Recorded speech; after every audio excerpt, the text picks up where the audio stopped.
तो अब हम लोग वैक्यूल देखेंगे। वैक्यूल्स भी क्या होते हैं, मेम्ब्रेन बाउंड होते हैं, आपको पता होगा मेम्ब्रेन बाउंड होते हैं वैक्यूल्स, और इनमें भी डबल मेम्ब्रेन पाया जाता है, दोहरी आवरण पाई जाती है। और इसमें जो आवरण होता है उसको हम क्या कहते हैं, उसको हम टोनोप्लास्ट कहते हैं, टोनोप्लास्ट।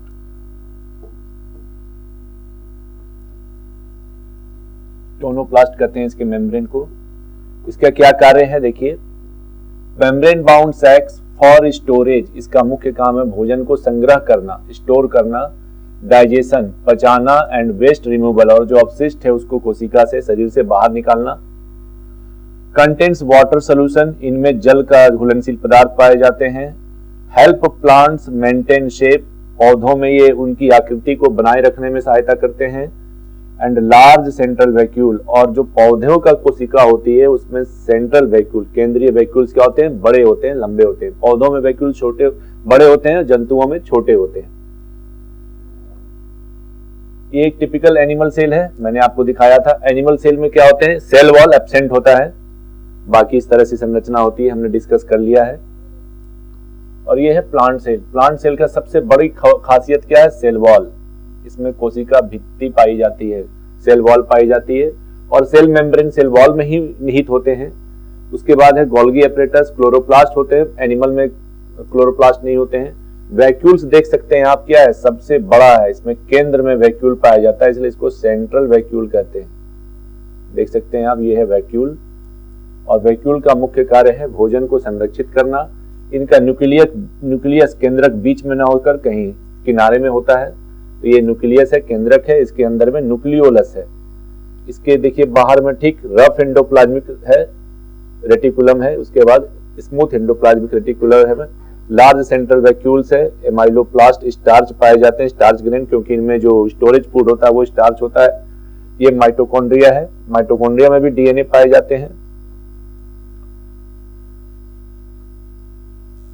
तो हम लोग देखेंगे प्लांट सेल्स और एनिमल सेल्स में क्या अंतर होते हैं, और पादप कोशिका और जंतु कोशिका में क्या अंतर होता है। तो देखिए एनिमल सेल का फीचर बताया कि एनिमल सेल की क्या क्या खासियत है। सबसे पहले इसमें साइटोप्लाज्म पाया जाता है, often denser in animal cell than plant cells. Plant cells में क्या होते हैं, डेंस नहीं होते हैं, घनत्व नहीं होते हैं, घने नहीं होते हैं, लेकिन जो जंतु कोशिका होते हैं उनमें साइटोप्लाज्म घना होता है, डेंस होते हैं। फिर है सेक्रेटरी वेसाइकल्स इसमें होते हैं जो सिक्रीशन करते हैं, more common in animal cells such as cell producing digestive enzyme, जो पाचन एंजाइम का स्राव करते हैं उनमें क्या होते हैं, सेक्रेटरी वेसाइकल्स पाए जाते हैं, जो कि केवल ज्यादा किस में होता है, जंतु कोशिकाओं में होता है। फिर है वैक्यूल्स जो होते हैं जंतु कोशिका में वो छोटे और टेम्पररी होते हैं, जब जरूरत हो तो बनते हैं। उसके बाद है ग्लाइकोजेन, हमारे में जंतुओं में कार्बोहाइड्रेट जो ग्लूकोज है उसको किस रूप में स्टोर करते हैं, तो ग्लाइकोजेन के रूप में स्टोर करते हैं, storage form of carbohydrate.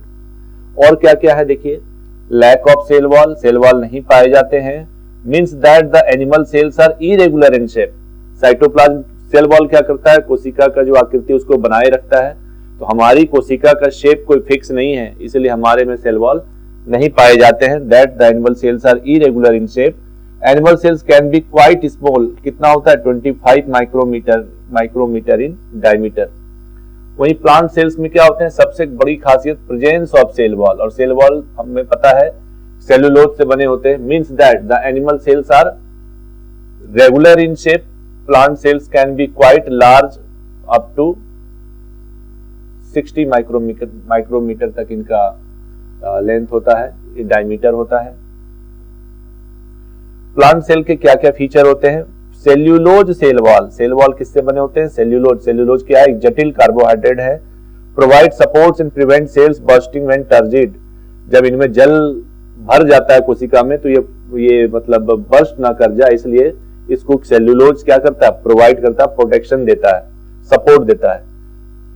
So it is completely permeable to water, जल के लिए क्या होते हैं, परागम्य होते हैं, और जो डिजॉल्व सब्सटेंस होते हैं उनके लिए भी परागम्य होते हैं, उनको परमिशन देता है कि आप जा सकते हैं और आ सकते हैं कोशिका के अंदर बाहर।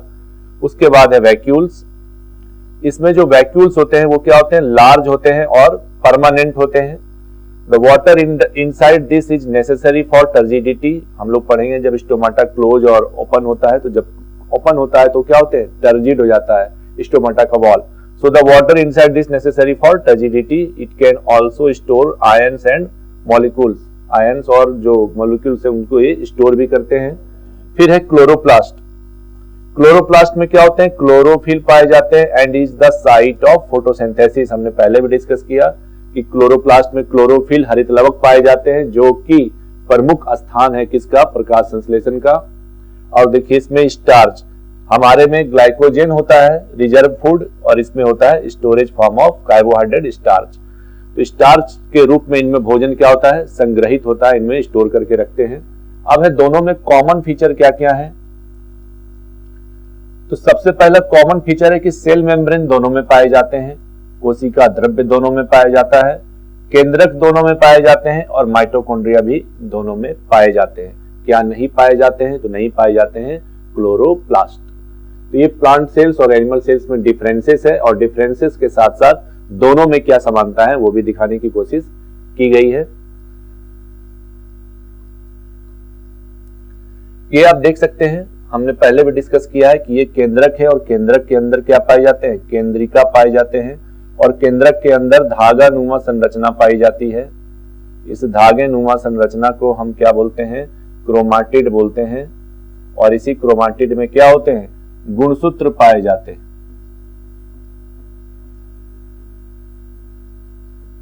इसी में आगे चलकर क्या बनते हैं, गुणसूत्र बनते हैं।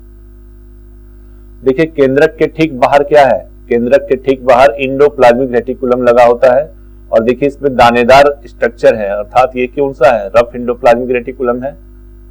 न्यूक्लियस में देखिए जहां जहां पोर बने हुए हैं, छिद्र बने हुए हैं, न्यूक्लियस छिद्र कहते हैं इसको हम, आप देख सकते हैं। न्यूक्लियस में ये छिद्र बने हुए, और ये है न्यूक्लियर इन्वेलप, अर्थात न्यूक्लियस का सबसे बाह्य झिल्ली। इसमें दो झिल्ली होते हैं, अंतर झिल्ली और बाह्य झिल्ली। तो ये क्या है, न्यूक्लियर इन्वेलप, बाह्य झिल्ली है। अब देखिए आप कि ये है कोशिका का, अगर हम अपनी बात करें एनिमल सेल्स की बात करें, तो ये कोशिका का प्लाज्मा मेम्ब्रेन है। प्लाज्मा मेम्ब्रेन के अंदर बहुत सारे द्रव्य भरे होते हैं, बहुत सारे द्रव्य भरे होते हैं, और इसी द्रव्य के बीच में क्या पाए जाते हैं, क्रोमैटिड पाए जाते हैं। तो प्लाज्मा मेम्ब्रेन के अंदर जितना भी द्रव्य पाया जाता है, जितना भी द्रव्य पाया जाता है, सबको क्या बोलते हैं, सबको हम बोलते हैं साइटोप्लाज्म। क्या बोलते हैं, साइटोप्लाज्म, अर्थात कोशिका द्रव्य।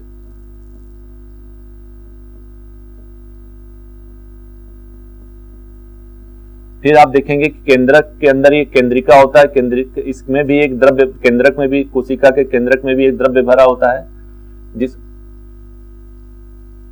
केंद्रक के अंदर जो द्रव्य भरा होता है इसको हम बोलते हैं न्यूक्लियोप्लाज्म,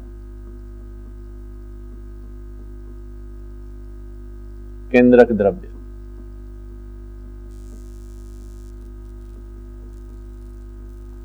और मान लीजिए ये कोशिका है, कोशिका के अंदर केंद्रक है, केंद्रक के बाहर बहुत सारे द्रव्य भरे हैं, तो इस द्रव्य को हम बोलते हैं साइटोप्लाज्म। इसको क्या बोलते हैं, साइटोप्लाज्म। तो कोशिका का जो सेल प्लाज्मा मेम्ब्रेन और केंद्रक के बीच में जो द्रव्य पाए जाते हैं उसको साइटोप्लाज्म बोलते हैं, और केंद्रक के अंदर जो द्रव्य पाए जाते हैं उसको क्या बोलते हैं, न्यूक्लियोप्लाज्म। और अगर हम nucleoplasm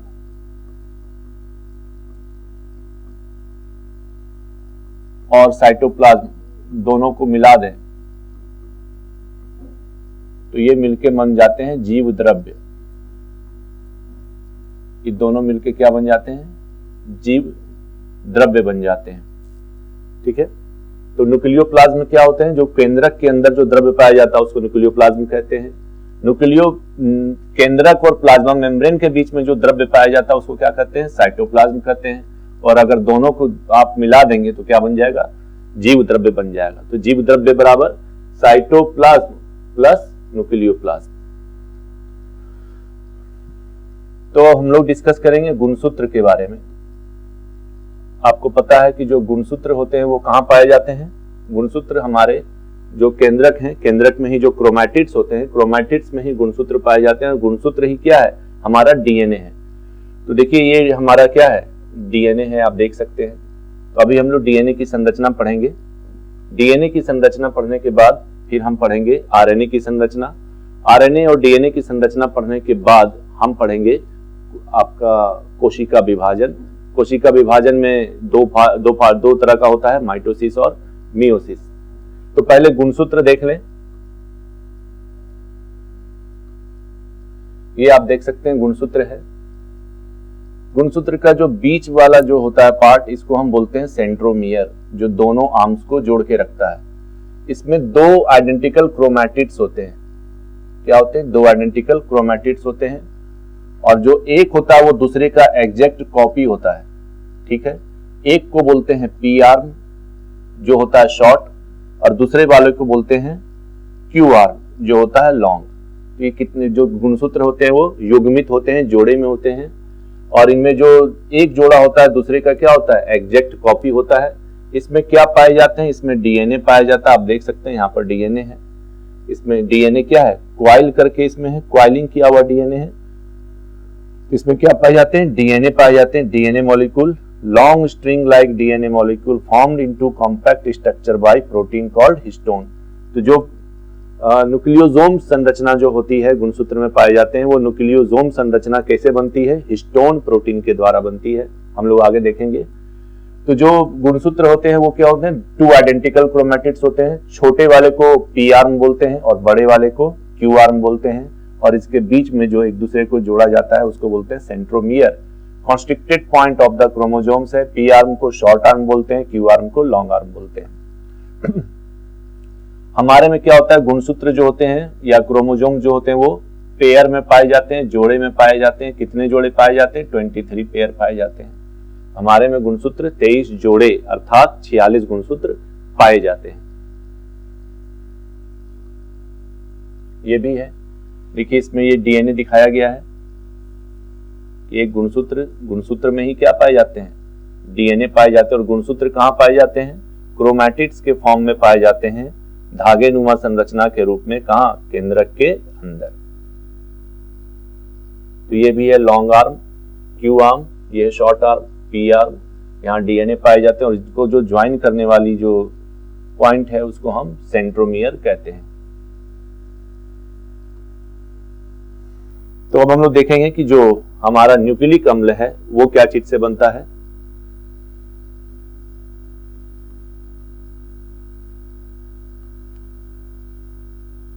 nucleic acid,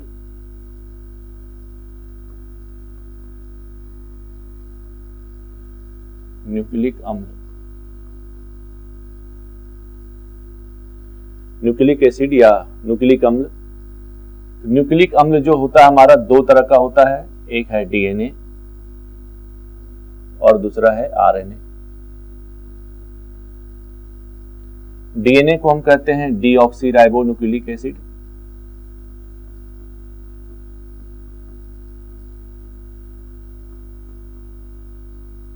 deoxyribo nucleic acid. Nucleic अम्ल क्यों बोलते हैं, क्योंकि ये हमारे केंद्रक में पाए जाते हैं। आरएनए को बोलते हैं ribo nucleic acid.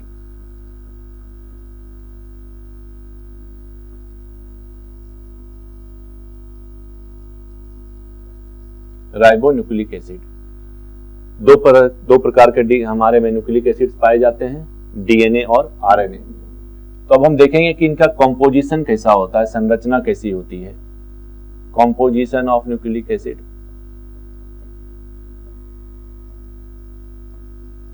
Nucleic acid को हमने Na लिख दिया। तो ये तीन चीजों से मिलकर बने होते हैं। पहला है नाइट्रोजीनस बेस, जिसको नाइट्रोजन युक्त क्षार भी नाइट्रोजन युग्म क्षार भी बोलते हैं।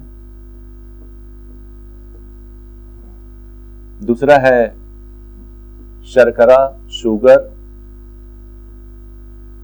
और तीसरा है, शुगर के बाद तीसरा है फॉस्फेट। तीसरा है फॉस्फेट। फॉस्फेट को फॉस्फोरिक अम्ल भी कहते हैं। या फॉस्फोरिक एसिड भी बोलते हैं। फॉस्फोरिक एसिड भी कहते हैं। तो जो न्यूक्लिक एसिड्स होते हैं हमारे, न्यूक्लिक अम्ल 3 चीजों से मिलकर बने होते हैं। पहला नाइट्रोजिनस बेस, दूसरा शुगर, तीसरा फॉस्फोरिक एसिड या फॉस्फेट। तो अब हम देखेंगे कि जो नाइट्रोजिनस बेस होते हैं वो क्या होते हैं।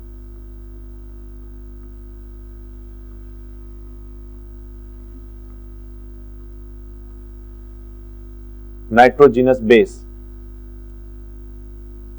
नाइट्रोजिनस बेस जो होते हैं वो पहला होता है प्यूरिन, ये 2 प्रकार के होते हैं, और दूसरा होता है पायरिमिडीन।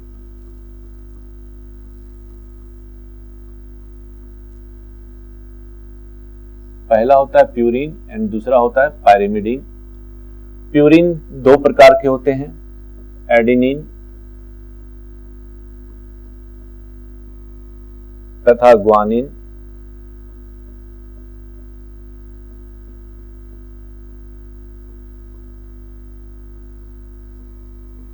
एडेनिन तथा ग्वानिन, इसको हम कैपिटल ए से लिखते हैं और इसको हम कैपिटल जी से लिखते हैं, एडेनिन एंड ग्वानिन। तो प्यूरिन जो होते हैं हमारे 2 प्रकार के होते हैं, एडेनिन और ग्वानिन, और जो पायरिमिडीन होते हैं हमारे वो 3 प्रकार के होते हैं, साइटोसिन,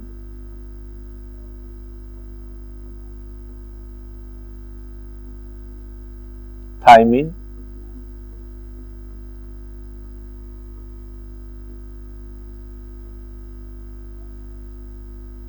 यूरासिल।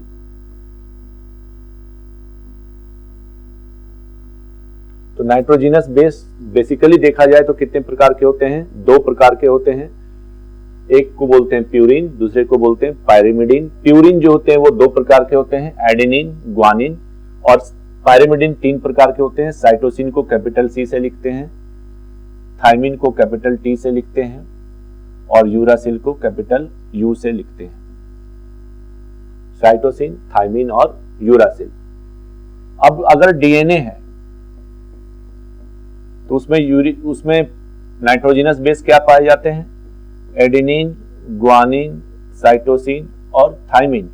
और अगर न्यूक्लिक एसिड आरएनए है तो इसमें नाइट्रोजिनस बेस कैसे पाए जाते हैं, तो एडेनिन, ग्वानिन, साइटोसिन और थायमिन की जगह क्या पाया जाता है, यूरासिल। तो अगर हमारा डीएनए है तो डीएनए में नाइट्रोजिनस बेस ए, जी, सी, टी पाए जाते हैं, एडेनिन, ग्वानिन, साइटोसिन, थायमिन। और आरएनए है तो एडेनिन, ग्वानिन, साइटोसिन तक ठीक होता है, थायमिन की जगह क्या हो जाता है, यूरासिल हो जाता है। ठीक है, तो ये डीएनए और आरएनए में थोड़ा सा बेसिक अंतर है। एक बात और ध्यान रखने की जरूरत है कि जो एडेनिन होता है ये हमेशा ग्वानिन के साथ बॉन्ड बनाता है, डबल बॉन्ड, और एडेनिन हमेशा थायमिन के साथ बॉन्ड बनाता है, और ग्वानिन हमेशा ट्रिपल बॉन्ड बनाता है, किसके साथ, साइटोसिन के साथ। तो जब भी बॉन्डिंग होती है नाइट्रोजिनस बेस की डीएनए में तो कैसी बॉन्डिंग होती है, एडेनिन हमेशा पेयर बनाता है किसके साथ, थायमिन के साथ, और ग्वानिन हमेशा किसके साथ पेयर बनाता है, साइटोसिन के साथ। इसलिए हम इसको लिखते हैं ATGC, जी ट्रिपल बॉन्ड सी, अर्थात ग्वानिन और एक साइटोसिन मिलेंगे तो उनके बीच में कैसा बंधन होता है, त्रिबंधन होता है, ट्रिपल बॉन्ड होता है। और वही अगर एडेनिन और थायमिन मिलता है तो इसके बीच में कैसे बंधन होते हैं, डबल बॉन्ड होता है। तो एडेनिन हमेशा पेयर करेगा थायमिन के साथ, ग्वानिन हमेशा पेयर करेगा साइटोसिन के साथ। तो ATGC की मात्रा पूरे डीएनए में कितनी होनी चाहिए, 100% होनी चाहिए। ठीक है, मान लीजिए इस पर एक क्वेश्चन बनता था, तो ऐसा होता है कि A/T बराबर G/C, इसको बोलते हैं चारगॉफ लॉ। मर्विन चारगॉफ नाम के एक वैज्ञानिक थे जिन्होंने बताया कि A और T का कंपोजिशन G और C के क्या होना चाहिए, बराबर होना चाहिए। इसको हम बोलते हैं चारगॉफ लॉ। इसको क्या कहते हैं, चारगॉफ लॉ कहते हैं। तो मान लीजिए अगर एडेनिन दोनों मिला के होना चाहिए 50% और ये दोनों मिला के कितना होना चाहिए, 50% होना चाहिए, तब जाकर टोटल डीएनए कितना होगा हमारा, 100%। ये कहना था जो चारगॉफ नाम के वैज्ञानिक थे उनका। तो मान लीजिए किसी डीएनए में एडेनिन दिया हुआ है 30, तो पूछता है कि अगर A बराबर 30 है तो साइटोसिन बराबर क्या होगा? A बराबर एडेनिन बराबर 30 है तो साइटोसिन बराबर क्या होगा? तो देखिए क्या होगा, एडेनिन 30 है तो A बराबर G कितना हो जाएगा? G भी 30 हो जाएगा, और दोनों मिलाकर 50 होना चाहिए तो C कितना होगा? 20 होगा। तो C की वैल्यू कितनी हो जाएगी? 20 हो जाएगी। इस तरह से हम कैलकुलेट करते हैं। लेकिन जो चारगॉफ थे, चारगॉफ नामक वैज्ञानिक ने कहा कि A, T और G, C दोनों की मात्रा कितनी होनी चाहिए? दोनों मिलाकर 100 पर होना चाहिए, तब एक डीएनए मॉलिक्यूल बनता है। चलिए, तो पहला हमने डिस्कस कर लिया नाइट्रोजिनस बेस के बारे में। अब हम डिस्कस करेंगे शुगर के बारे में। शुगर, इसको हम शर्करा भी कहते हैं। शर्करा हमेशा 5 कार्बन कंपाउंड होता है, 5 कार्बन कंपाउंड, और 5 कार्बन कंपाउंड वाले संरचना को हम क्या बोलते हैं? पेंटोज शुगर कहते हैं। क्या कहते हैं? पेंटोज शुगर कहते हैं 5 कार्बन की संरचना को। तो 5 कार्बन कंपाउंड को हम क्या बोलते हैं? पेंटोज शुगर कहते हैं। ये भी 2 प्रकार के होते हैं, एक को बोलते हैं ribose sugar,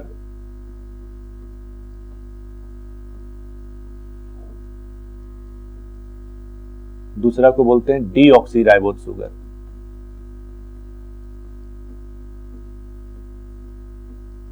deoxyribose sugar,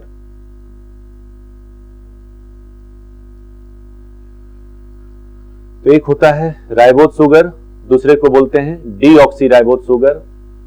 ribose sugar कुछ इस तरह से होता है।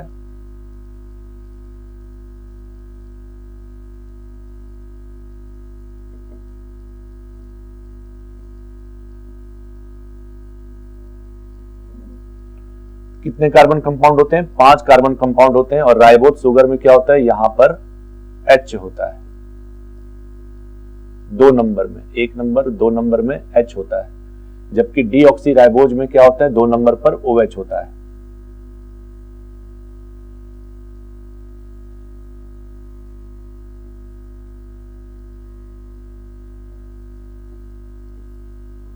इनमें 2 नंबर पर क्या होता है? OH होता है।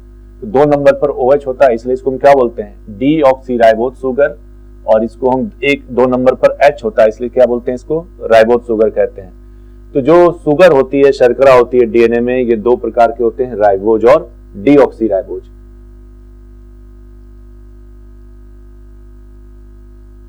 सॉरी, यहां पर H होता है 2 नंबर पर, यहां 2 नंबर में H होता है, यहां 2 नंबर में OH होता है। ठीक है, तो डीऑक्सीराइबोज शुगर कहां पाया जाता है? नाम से यह स्पष्ट है, डीएनए में पाया जाता है। और राइबोज कहां पर पाया जाता है? ये आरएनए में पाया जाता है।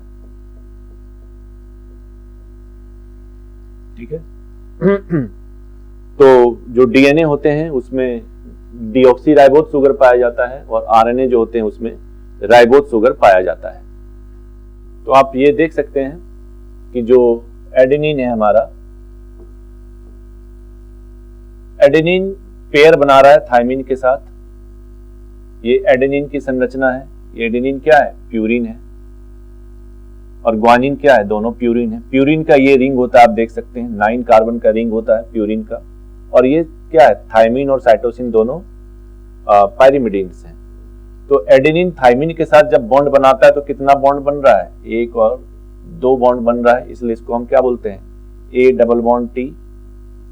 वहीं देखिए ग्वानिन और साइटोसिन जब मिल रहे हैं, एक बॉन्ड यहां बन रहा है, एक बॉन्ड यहां बन रहा है, एक बॉन्ड यहां बन रहा है। तो ये कितने बन रहे हैं? G triple bond C, 3 bond बनते हैं। तो A जब कंबाइन करता है थायमिन से, तो आप देख सकते हैं 2 बॉन्ड बन रहा है, इसलिए डबल बॉन्ड से लिखते हैं। और G C के साथ जब कंबाइन करता है तो ट्रिपल बॉन्ड बनता है, इसलिए G ट्रिपल बॉन्ड C लिखते हैं।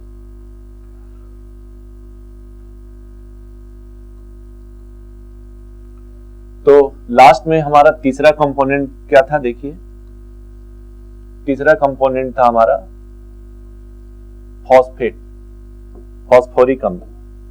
क्या था? फॉस्फोरिक अम्ल। फॉस्फोरिक अम्ल कुछ नहीं होते हैं, आपको पता ही है। फॉस्फेट, इसके साथ 1 2 3 4 ऑक्सीजन लगे होते हैं फॉस्फेट। तो क्या होता है कि जब नाइट्रोजीनस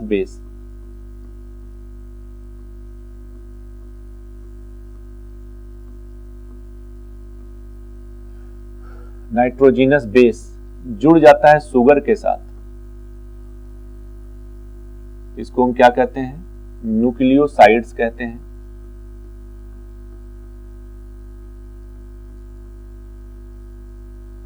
और जब न्यूक्लियोसाइड्स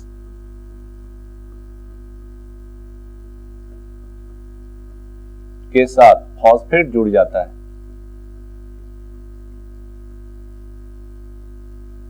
तो इसको हम क्या कहते हैं? न्यूक्लियोटाइड्स कहते हैं।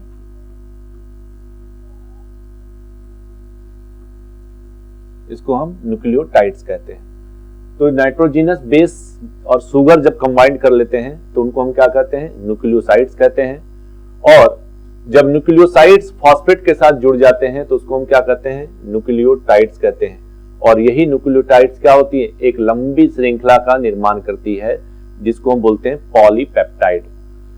तो क्या बोलते हैं? न्यूक्लियोटाइड है, मान लीजिए एक न्यूक्लियोटाइड है, दूसरा न्यूक्लियोटाइड है, तीसरा न्यूक्लियोटाइड्स है, चौथा न्यूक्लियोटाइड्स है। इस तरह करते करते हजारों में न्यूक्लियोटाइड्स जुड़ जाते हैं। और न्यूक्लियोटाइड्स की ही एक लंबी श्रृंखला क्या है? डीएनए है। तो डीएनए क्या है? Polynucleotide chain. Polynucleotide chain. तो कोई भी जो न्यूक्लिक एसिड है वो क्या है?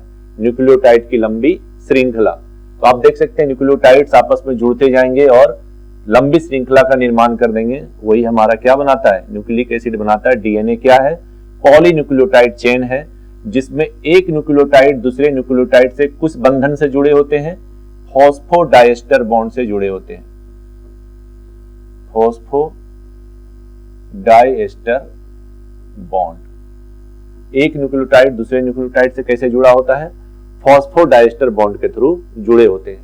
और डीएनए क्या होता है? यही न्यूक्लियोटाइड की लंबी श्रृंखला होती है। तो न्यूक्लियोटाइड की लंबी श्रृंखला को क्या बोलते हैं? पॉलीन्यूक्लियोटाइड कहते हैं। और पॉलीन्यूक्लियोटाइड चेन क्या है? डीएनए है। तो डीएनए किससे बने होते हैं? सबसे पहले नाइट्रोजीनस बेस से बने होते हैं, शर्करा शुगर से बने होते हैं, और फॉस्फेट फॉस्फेरिक एसिड से बने होते हैं। जब नाइट्रोजीनस बेस और शुगर कंबाइन कर जाते हैं तो उसको हम न्यूक्लियोसाइड्स कहते हैं। और न्यूक्लियोसाइड्स में जब फॉस्फेट आके ऐड हो जाता है तो उसको हम क्या कहते हैं? न्यूक्लियोटाइड्स कहते हैं। और जब न्यूक्लियोटाइड्स एक जुड़कर आपस में जुड़ते जुड़ते लंबी श्रृंखला बना देते हैं उसको पॉलीन्यूक्लियोटाइड चेन कहते हैं। आपस में एक दूसरे से फॉस्फोडाइएस्टर बॉन्ड के थ्रू जुड़े होते हैं। तो जो हमारा डीएनए है वो क्या है? पॉलीन्यूक्लियोटाइड चेन है, न्यूक्लियोटाइड की लंबी श्रृंखला है। तो ये आपस में जुड़ते कैसे हैं इस चीज को हम देखेंगे। तो देखिए, ये जो इधर का जो ये क्या है हमारा? ये शुगर है, आप देख सकते हैं ये क्या है? शुगर है। और इधर भी एक शुगर है, दोनों साइड से शुगर है। और ये क्या है? फॉस्फेट है। ये क्या है? फॉस्फेट है। तो इधर का जो शुगर का 5 नंबर वाले से क्या जुड़ता है? एडेनिन जुड़ता है। मान लीजिए नाइट्रोजीनस बेस है एडेनिन, तो एडेनिन किसके साथ जुड़ेगा? थायमिन। तो इधर वाले के साथ 3 नंबर वाले के साथ जुड़ता है। ठीक है, शुगर दोनों साइड से है। तो एक डीएनए मॉलिक्यूल में क्या होता है? शुगर और फॉस्फेट का एक बैकबोन होता है, रीढ़ होती है। किसकी? शुगर और फॉस्फेट की। वही शुगर जो हम लोग पढ़े थे, राइबोज शुगर और डीऑक्सीराइबोज शुगर। तो डीएनए है तो कौन सा शुगर होगा? डीऑक्सीराइबोज होगा। तो यहाँ पर डीऑक्सीराइबोज शुगर है और दोनों साइड से ये किससे जुड़े होते हैं? फॉस्फेट से जुड़े होते हैं। ये आप देख सकते हैं, फॉस्फेट से जुड़े होते हैं। और एक शुगर का 5 नंबर कंपाउंड, 5 नंबर का कार्बन से एडेनिन जुड़ा है, तो दूसरे शुगर का 3 नंबर वाले से थायमिन जुड़ा है। इसी तरह अगर यहाँ पर जी है, ये 5 नंबर वाले से क्या जुड़ा है? जी। और इधर 3 नंबर वाले से क्या जुड़ा है? जी। और इनके बीच में कौन सा बॉन्ड है? इनके बीच में होता है हाइड्रोजन बॉन्ड। कौन सा बॉन्ड होता है? Hydrogen bond. तो इस तरह से क्या होते हैं, ये आपस में सुगर फॉस्फेट का बैकबोन बनाते हुए नाइट्रोजिनस बेस ऐड होते जाते हैं और ये क्या करते हैं, पॉलीपेप्टाइड चेन बनाते हैं। अर्थात ये कंप्लीट एक न्यूक्लियोटाइड हो गया, सुगर भी, फॉस्फेट भी और एडेनिन, ग्वानिन, साइटोसिन, थाइमिन, जिसको हम करते हैं नाइट्रोजिनस बेस। तो nitrogenous base sugar phosphate, nitrogenous base sugar phosphate, nitrogenous base sugar phosphate, इस तरह करते हुए क्या बनाते हैं, लंबी श्रृंखला बना देते हैं। तो डीएनए क्या है? न्यूक्लियोटाइड्स की लंबी श्रृंखला, जिसको पॉलीन्यूक्लियोटाइड्स कहते हैं, जिसमें सुगर का 5 नंबर का कार्बन एक नाइट्रोजिनस बेस से जुड़ा होता है, तो दूसरे तरफ वाला जो सुगर का है 3 नंबर कार्बन से क्या जुड़ता है, दूसरा नाइट्रोजिनस बेस जुड़ता है। इसीलिए हम कहते हैं जो डीएनए का पोलैरिटी है वो क्या होता है, 5 प्राइम टू 3 प्राइम डायरेक्शन होता है।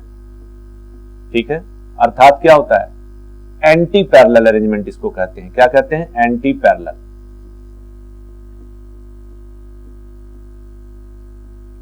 एंटी पैरेलल अरेंजमेंट इसको हम कहते हैं क्योंकि एक साइड 5 है, देखिए उस साइड सुगर उल्टा है, इधर का सुगर सीधा है, इधर का सुगर उल्टा है, इसको बोलते हैं एंटी पैरेलल अरेंजमेंट।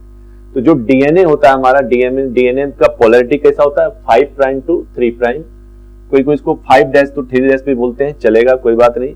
और ये कैसा अरेंजमेंट होता है, एंटी पैरेलल अरेंजमेंट होता है, अर्थात एक तरफ का सुगर ऐसा है तो दूसरी तरफ का उल्टा है।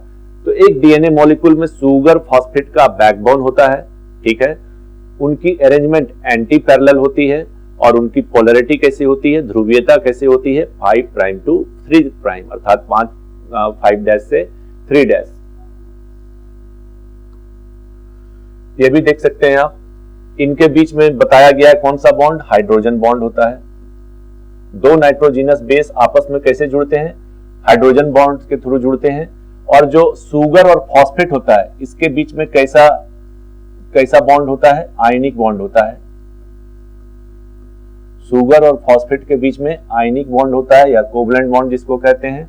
दो नाइट्रोजन बेस के बीच में कैसा बॉन्ड होता है, हाइड्रोजन बंधन होता है, हाइड्रोजन बॉन्ड होता है। और टोटल जो न्यूक्लियोटाइड्स है वो आपस में कैसे जुड़े होते हैं, फॉस्फोडाइस्टर बॉन्ड के थ्रू जुड़े होते हैं। तो एक तरफ देख सकते हैं आप, इधर 5 है तो इधर क्या है, 3 है, सुगर उल्टा हो गया है, इसी को बोलते हैं एंटी पैरेलल अरेंजमेंट। इसमें भी वही चीज है, आप देख सकते हैं सेम है, बेस पेयरिंग है। बेस पेयरिंग में ध्यान रखें कि एडेनिन हमेशा बेस पेयर करेगा किसके साथ, थायमिन के साथ, और ग्वानिन हमेशा बेस पेयर करेगा साइटोसिन के साथ। तो जो दो नाइट्रोजिनस बेस हैं वो आपस में कौन से बंधन से जुड़े होते हैं, हाइड्रोजन बंधन से जुड़े होते हैं।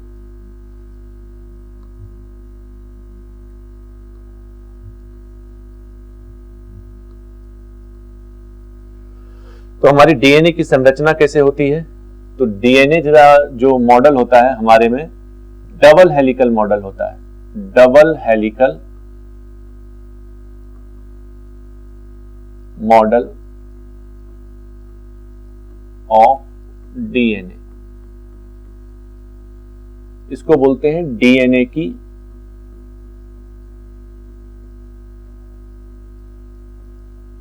द्विकुंडलीय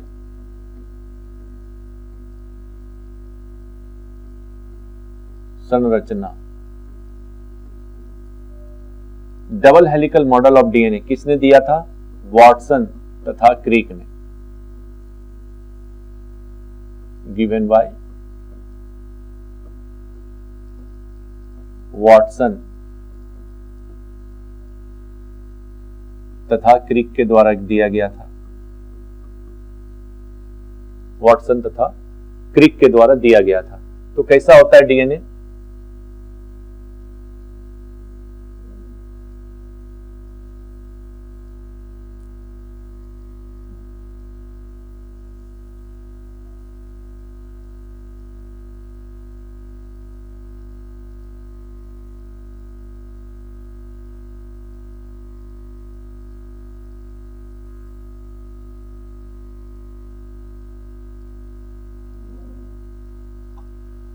इसमें डबल हेलिक्स होता है,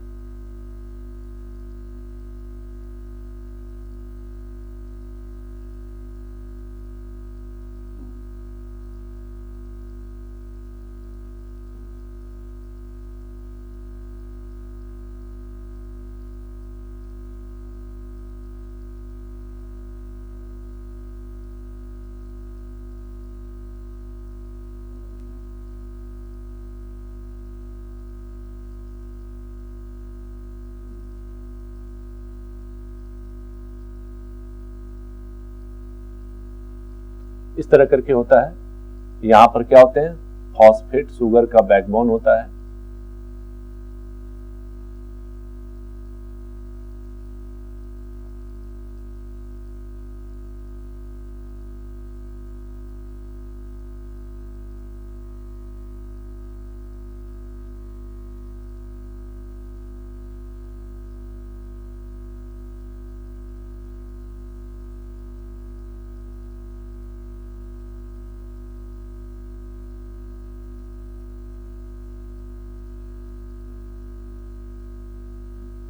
ठीक है, तो ये हमारा डीएनए है।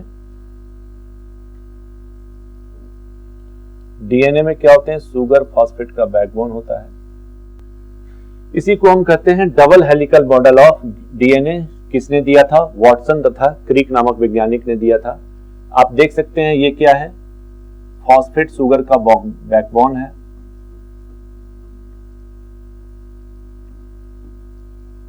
फॉस्फेट शुगर बैकबोन है। ये क्या है, नाइट्रोजिनस बेस है, नाइट्रोजन युग्म क्षार बोलते हैं।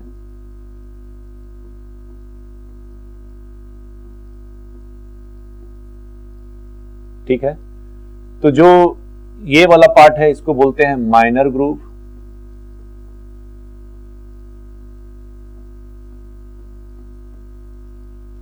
इसको बोलते हैं मेजर ग्रुप।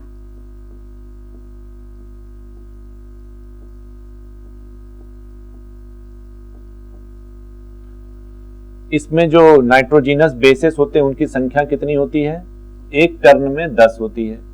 एक टर्न में जो नाइट्रोजिनस बेस की संख्या कितनी होती है, 10 नाइट्रोजिनस बेस पर टर्न।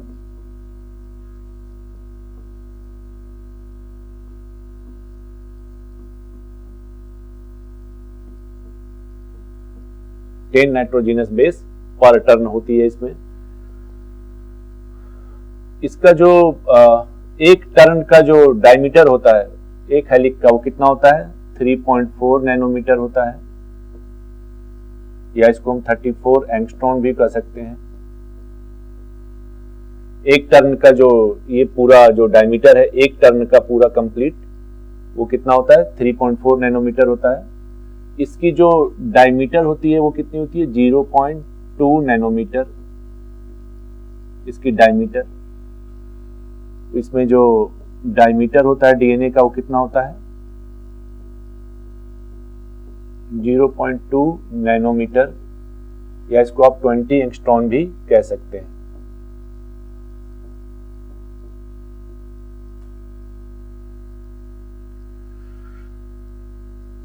नाइट्रोजिनस बेस पर टर्न। उसके बाद इसमें क्या होता है, शुगर फॉस्फेट का बैकबोन होता है।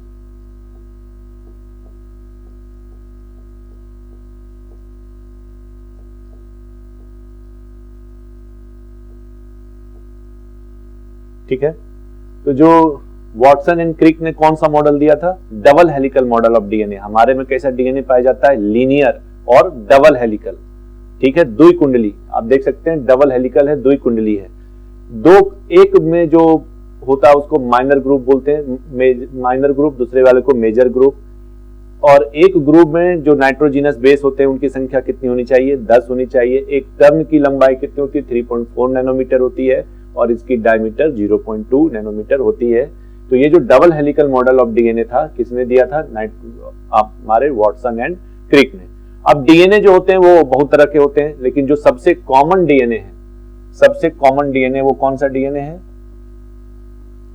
कॉमन डीएनए वो है बी डीएनए। और अदर टाइप का जो डीएनए है उसमें हो गया आपका ए डीएनए,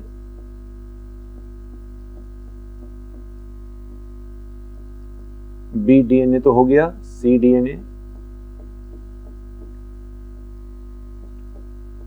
जेड डीएनए। डीएनए भी बहुत प्रकार के होते हैं, जैसे सबसे कॉमन जो डीएनए है वो है बी डीएनए। सी डीएनए भी होता है, जेड डीएनए, जेड का मतलब जिगजैग, जिगजैग संरचना वाली जो डीएनए होती है उसको क्या बोलते हैं, जेड डीएनए। इनके हेलिक्स के आधार पर, कुंडलन के आधार पर भी डीएनए दो प्रकार के होते हैं, right handed helix and left handed helix. अगर इनकी जो कुंडलन होगी वो राइट साइड से होगी तो उसको हम क्या बोलेंगे, राइट हैंडेड डीएनए। अगर इनकी हेलिक्स अर्थात कुंडलन लेफ्ट साइड से होगी तो क्या बोलेंगे, लेफ्ट हेलिकल डीएनए। तो right handed and left handed DNA दो प्रकार हो गई कुंडलन के आधार पर, और संरचना के आधार पर डीएनए वैसे देखा जाए तो चार प्रकार के होते हैं, ए डीएनए, बी डीएनए, सी डीएनए और जेड डीएनए। और जो बी डीएनए है वो क्या होता है, सबसे कॉमन डीएनए कौन है हमारा, बी डीएनए है। तो डीएनए इस तरह से होते हैं। और डीएनए में क्या होते हैं, डीएनए कुछ नहीं है, बस पॉलीपेप्टाइड पॉलीन्यूक्लियोटाइड का क्या है, चेन है, लंबी श्रृंखला है, अर्थात न्यूक्लियोटाइड की लंबी श्रृंखला है। और डीएनए के double helical model famous question है, किसने दिया था, वॉटसन तथा क्रिक नाम के वैज्ञानिक ने। उसी के बाद है आपका आरएनए। तो आरएनए और डीएनए में सबसे बड़ी अंतर क्या होती है कि आरएनए जो होता है वो क्या होता है, वो डीएनए था हमारा डबल हेलिकल और आरएनए क्या होता है, सिंगल हेलिकल होता है। आरएनए क्या होता है, सिंगल हेलिकल होता है। आप देख सकते हैं सिंगल हेलिकल है आरएनए। दूसरा आरएनए में क्या अंतर है कि इसमें uracil in place of thymine, thymine की जगह पर क्या होता है, यूरासिल पाए जाते हैं। आप देख सकते हैं ग्वानिन साइटोसिन और एडेनिन, थाइमिन की जगह क्या हो जाएगा, यूरासिल। एडेनिन पेयर करता है डीएनए में थाइमिन के साथ, लेकिन यहां किसके साथ पेयर करेगा, यूरासिल के साथ करेगा। ये यूरासिल की रचना है, आप देख सकते हैं। ये एडेनिन हमने पहले डिस्कस कर लिया, ग्वानिन, और ये साइटोसिन। इसमें जो हेलिक्स होती है वो क्या होती है, सिंगल हेलिकल होती है। और इसमें थाइमिन होता है किसके प्लेस में, यू के प्लेस, सॉरी थाइमिन की जगह क्या होता है, यू होता है। जो हमारे आरएनए होते हैं ये भी तीन तरह के पाए जाते हैं, 3 टाइप्स ऑफ आरएनए। आरएनए कितने प्रकार के होते हैं, 3 प्रकार के होते हैं। सबसे पहला है आरएनए, इसको हम बोलते हैं राइबोसोमल आरएनए।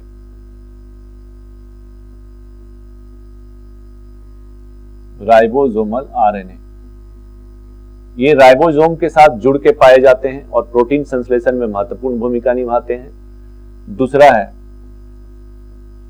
एमआरएनए। तो डीएनए में जो छुपी हुई सूचना है उसको क्या करते हैं, कोशिका द्रव्य में लाने की कोशिश करते हैं, हम लोग पढ़ेंगे इसका रोल। और तीसरा है टीआरएनए। तो जो डीएनए में छुपी हुई सूचना होती है वो कैसा होती है, कोड के फॉर्म में होती है। उस कोड को डिकोडिंग कौन करता है, ट्रांसफर आरएनए। ठीक है, हम लोग आगे पढ़ेंगे कि डीएनए से जो आरएनए बनने की प्रक्रिया है वो कैसे होती है, उसको बोलते हैं ट्रांसक्रिप्शन। और जो ट्रांसलेशन होता है वो क्या होता है, आरएनए से प्रोटीन बनने की प्रक्रिया को ट्रांसलेशन कहते हैं। तो जो आरएनए होता है ये राइबोसोम के साथ जुड़े होते हैं, इसलिए इसको आरएनए बोलते हैं। एमआरएनए को बोलते हैं मैसेंजर आरएनए। और ये क्या करते हैं, डीएनए में जो सूचना छुपी होती है उसको कोशिका द्रव्य में मिलाते हैं, और कोशिका द्रव्य में ही क्या होता है, फिर ट्रांसलेशन की प्रक्रिया होती है। तो जो ट्रांसक्रिप्शन है डीएनए से आरएनए बनने की प्रक्रिया वो कहाँ होती है, न्यूक्लियस में। लेकिन जो आरएनए से प्रोटीन बनने की प्रक्रिया है वो कहाँ संपन्न होती है, कोशिका द्रव्य में। तो एमआरएनए मैसेंजर आरएनए क्या करता है, तो जो डीएनए में छुपी हुई सूचनाएं हैं कोड के रूप में उसको लेके आता है साइटोप्लाज्म में। और उसके बाद टीआरएनए क्या करता है, उस छुपी हुई कोड को प्रोटीन के रूप में अभिव्यक्त करता है, इसलिए इसको हम बोलते हैं ट्रांसफर आरएनए। इसका रोल हम लोग आगे पढ़ेंगे। ट्रांसफर आरएनए इसको क्या कहते हैं, ट्रांसफर आरएनए कहते हैं, टीआरएनए कहते हैं।